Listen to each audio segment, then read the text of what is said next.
Sir तन से जुदा के नारे भी लगाए गए।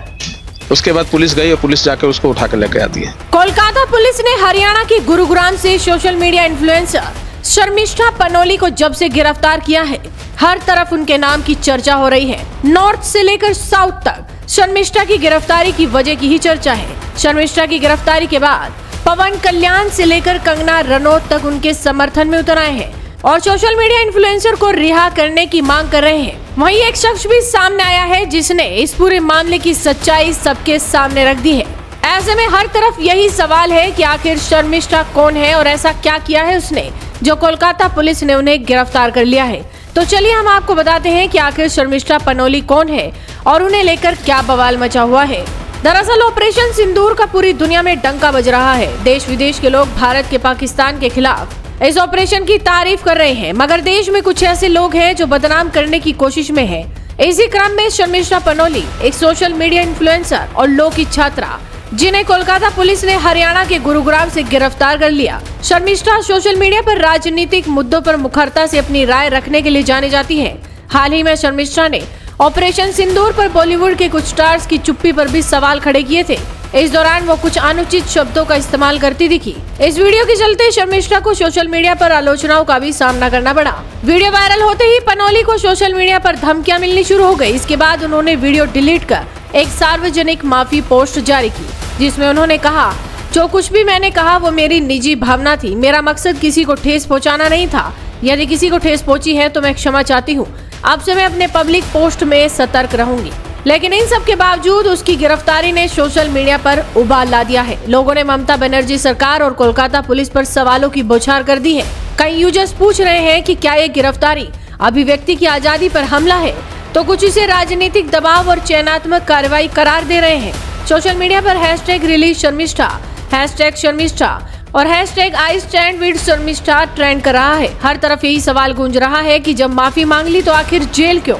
शर्मिष्ठा पनोली की गिरफ्तारी मामले में एक्टर से नेता बनी कंगना रनौत भी खुलकर सामने आ गई है। पनोली के पक्ष में कंगना ने शर्मिष्ठा की तस्वीर शेयर करते हुए एक नोट लिखा, मैं मानती हूँ कि शर्मिष्ठा ने अपनी बात रखने के लिए कुछ गलत शब्दों का इस्तेमाल किया, लेकिन आजकल ज्यादातर युवा ऐसे शब्दों का इस्तेमाल करते हैं। उन्होंने अपने बयानों के लिए माफी मांगी और ये काफी है। उन्हें और परेशान करने की जरूरत नहीं, उन्हें तुरंत रिहा किया जाना चाहिए। वहीं अभिनेता और जनसेना पार्टी के चीफ पवन कल्याण ने भी शर्मिष्ठा की गिरफ्तारी पर रिएक्ट किया। उन्होंने एक पोस्ट शेयर कर कहा, ऑपरेशन सिंदूर के दौरान कानून की छात्रा शर्मिष्ठा ने अपनी बात रखी। उनके कुछ शब्द लोगों को दुख पहुंचाने वाले और खेदजनक लगे। उन्होंने अपनी गलती स्वीकार की, वीडियो डिलीट किया और माफी मांगी। लेकिन पश्चिम बंगाल पुलिस ने शर्मिष्ठा के खिलाफ कार्रवाई करते हुए तुरंत कार्रवाई की। लेकिन जब टीएमसी के चुने हुए नेता सांसद सनातन धर्म का मजाक उड़ाते हैं तो लाखों लोगों को जो गहरा तीखा दर्द होता है उसका क्या। जब हमारे धर्म को गंध धर्म कहा जाता है तो आक्रोश कहाँ है, उनकी माफी कहाँ है, उनकी त्वरित गिरफ्तारी कहाँ है। ईश निंदा की हमेशा निंदा की जानी चाहिए। धर्म निरपेक्षता कुछ लोगों के लिए ढाल और दूसरों के लिए तलवार नहीं है। ये दो तरफा रास्ता होना चाहिए। पश्चिम बंगाल पुलिस पूरा देश देख रहा है, सभी के लिए न्यायपूर्ण कार्य करे। इसके अलावा सोशल मीडिया पर कई लोगों ने शर्मिष्ठा की गिरफ्तारी पर सवाल खड़े किए। एक यूजर ने लिखा, हिंदू भाई अब समय सिर्फ कानाफूसी का नहीं, टंके की चोट पर शर्मिष्ठा के साथ खड़े होने का है। ऐसा माहौल बना दो सोशल मीडिया पर कि सिर्फ और सिर्फ शर्मिष्ठा ही दिखे।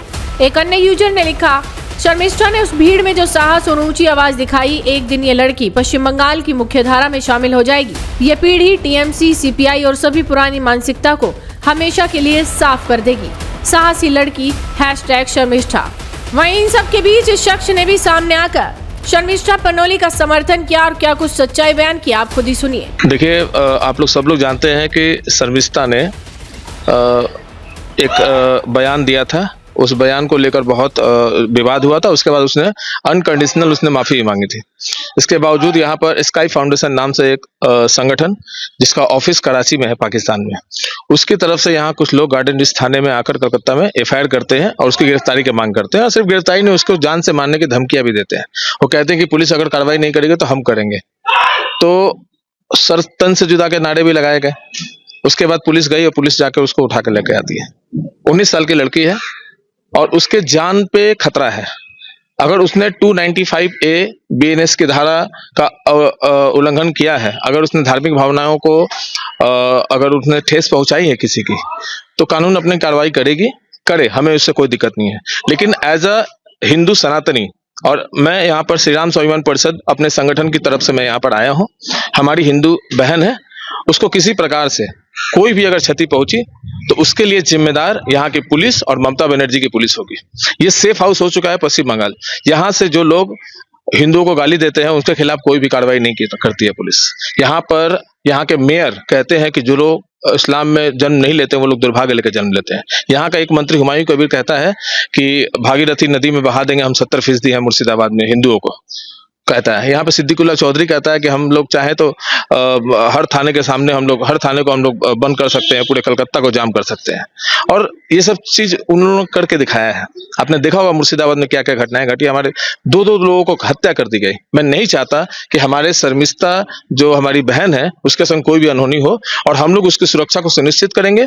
अगर पुलिस उसको सुरक्षा नहीं दे पाएगी तो इसकी जिम्मेदार पुलिस होगी। और यहाँ पर हम लोग जब यहाँ पर आए हुए हैं अलीपुर कोर्ट में कलकत्ता में, तो यहाँ पर मैं आपको दिखाना चाहूंगा कि यहाँ पर लोग नारे लगा रहे हैं और उसकी गिरफ्तारी पर जश्न मना रहे हैं।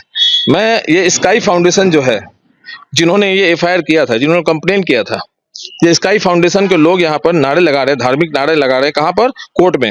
और कोर्ट में नारे लगा रहे हैं। क्या नारे लगा रहे हैं अब सुनिए।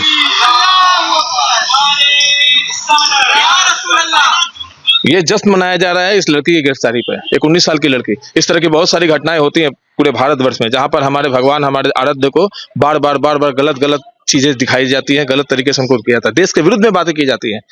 जो संगठन इस मामले में उतरा है उस संगठन के बारे में जांच हो। मैं आप सब लोगों की तरफ से, मैं आपको मीडिया को मैं अनुरोध कर रहा हूं, ये स्काई फाउंडेशन जिसने इस बहन के खिलाफ में मामला किया है, इस संगठन का ऑडिट हो, इस संगठन के बारे में संज्ञान ले पुलिस, और इसके ऊपर में कार्रवाई हो और इसके बारे में जानकारी ली जाए, क्योंकि इसका ऑफिस कराची में है, पाकिस्तान में है। और पाकिस्तान कराची का कोई रजिस्टर्ड संगठन यहाँ पर किस प्रकार से, उसके कौन प्रतिनिधि है जो यहाँ पर ये कार्रवाई कर रहे हैं, मुझे ये जानना है। और हमारी इस बहन को कुछ नहीं होगा, इसके लिए हम लोग यहाँ पर हैं। और कलकत्ता में हमारी बहन को किसी प्रकार से कोई असुविधा होगी, हम लोग उसके परिवार के लोगों से संपर्क में हैं, हम उनके वकीलों से भी संपर्क में हैं। कुछ भी अगर मदद चाहिए होगा तो हम लोग करेंगे, श्री राम स्वाभिमान परिषद करेगी। सूरज कुमार सिंह, सेक्रेटरी, श्री राम स्वाभिमान परिषद। Today we moved a bail application on behalf of Sharmishta Panoli. She was produced before the learned CJM at Alipur. She was in transit remand from Gurugram, where she was arrested in connection with the Garden Reach PS case, where she had made certain remarks about Prophet Muhammad that did not go down well with certain sections of people. Multiple FIRs had been drawn against her. The first FIR was drawn against her was in Garden Reach PS, which initiated the proceedings and got her arrested and produced her before the learned court today. ऐसे में आपका शर्मिष्ठा पनौली की गिरफ्तारी पर क्या कुछ कहना है? अपनी राय हमें कमेंट कर बताइए। साथ ही इस वीडियो को शेयर कीजिए और जुड़े रहिए हेडलाइंस इंडिया के साथ।